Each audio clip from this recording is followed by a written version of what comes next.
Hello. So today we're going to be talking about dynamic arrays in C.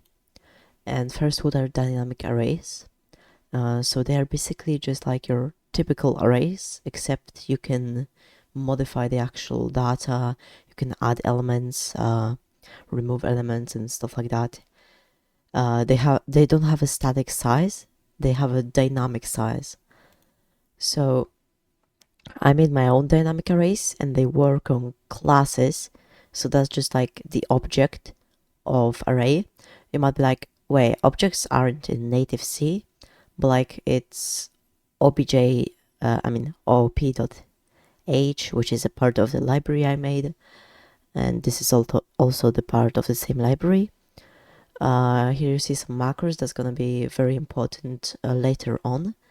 We got one to iterate when we have the actual array, another when we have the pointer to the array, also another when we want to get values. So we have get and get pointer. If we have the pointer, array element is just like a shortcut for a compound literal. Same with array elements, and array element size is just we pass in the actual array data, we pass in the type, and we get the length. So here we just initialize the array. We got element size, which is the size of a type. We got the pointer to our data, and we have the size of the data this pointer is holding. We also got functions to set, get the length, append, find, insert elements, create a subarray, and remove an element. So that's quite simple. So first, when we want to initialize the array, we do it as so: array primes init array, then the pointer and size of our type. Or if you want to initialize as a pointer, you just do that. You need to allocate the memory first. I don't know why you really would want to do that. That's way simpler, but it's just me. So the init macro is just getting the name of object setup function, and the object setup function just sets, like, initializes the self field, sets data to null pointer, sets the element size to type size, sets the size to 0 because currently we don't have any values, and then links all the functions. So let's go further. To set the array, we use the set function, and we pass to it itself, like the pointer, and an array, and the size of the array. I made a macro, so not to repeat myself that many times. It's a compound literal again, and what it does is checks if data is not null, and if it's not, then it frees, and it allocates the size of the target array, sets the size, and then just copies the data. Now when we want to get the value, we can use the array get with the array name, index, and what type. Or if we have a pointer, we can use array get pointer, and then the name and index and type. Here are the macros. I talked over them. The only difference is that they use dots and this arrow operator. So now if you want to append an element, we just call the append function with self and a compound literal of length 1. So here you have the array element. It's just a compound literal of element 1.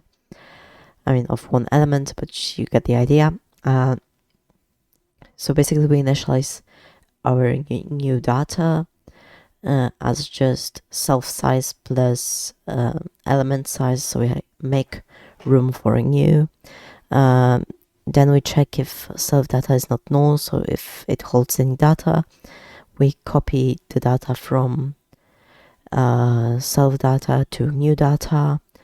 of the self size. So basically copy all of them, then free data, and then we copy like at the end of the array to new data our element, and just set data to new data, and just make the size one element larger.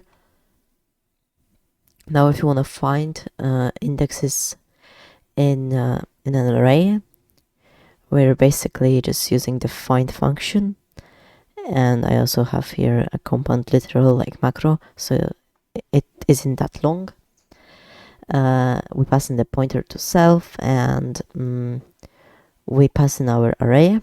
But when we like assign an array with the equals operator, like here it returns array, so we're gonna also need to like validate the pointer, the self field, because initially the self field is invalid. So what we essentially do is we make a new array, then we just loop over the array, we check if the element we're currently at is the same as the element that we try to find. If so, we append the index and then return our result. Now, with inserting an element, it's also simple. We just have insert, then self, and another like element component literal, and then we just get to the index.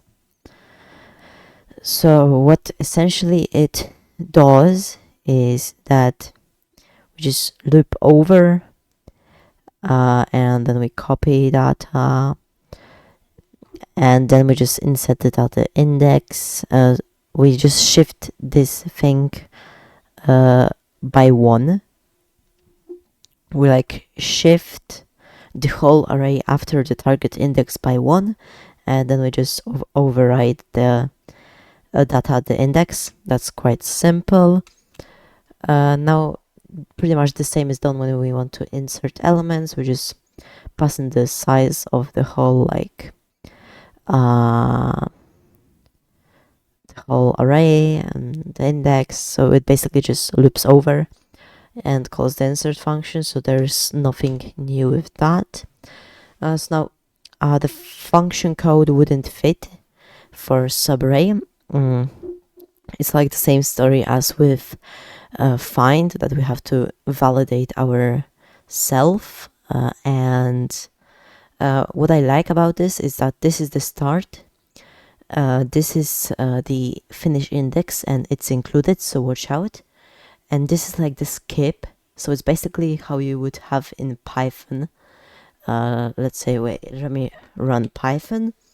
I'm gonna show you. So basically how you would in Python have, like, let's say an array is list range, let's say from 1 to 10. I mean from 1 to 10 because it doesn't include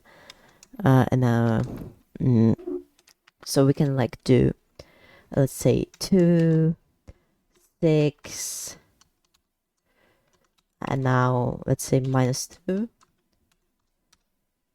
So now in our subarray function the result would be the same, except this number has to be 1 lower because we include the last element. So it would be here 2, 5, and -2. So that's quite fun and intriguing about the function. Now here's the code. So first we validate all of the arguments if they are correct, length, blah blah blah. Then if the skip is positive, we just loop from start to finish with the increment of skip and then append the result. And if it's negative, then we loop from start to finish and append minus skip, so like the skip is positive and we don't go back in an infinite loop. And here's some index magic, which is finish and then we minus the I, like the iteration. So the iteration is I minus start because it started at start. So this is like the real iteration index or whatever you want to call it. And then we add skip, because skip is negative. We're essentially just subtracting a value, and then times element size. This calculates what we actually want to append to our result. Now, if you want to remove element, you just self here and the index. It's also quite simple. We just validate if our arguments are correct. Then we make a new data, which is just one element smaller. Then we copy our data. We copy our data to new data from like the index. So we basically copy everything. And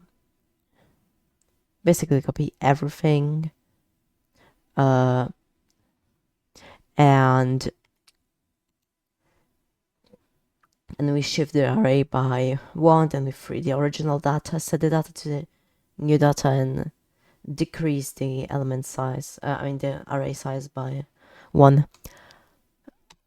So yeah, that would be it. My Discord and GitHub are linked in the description. Join my Discord and have fun. Bye.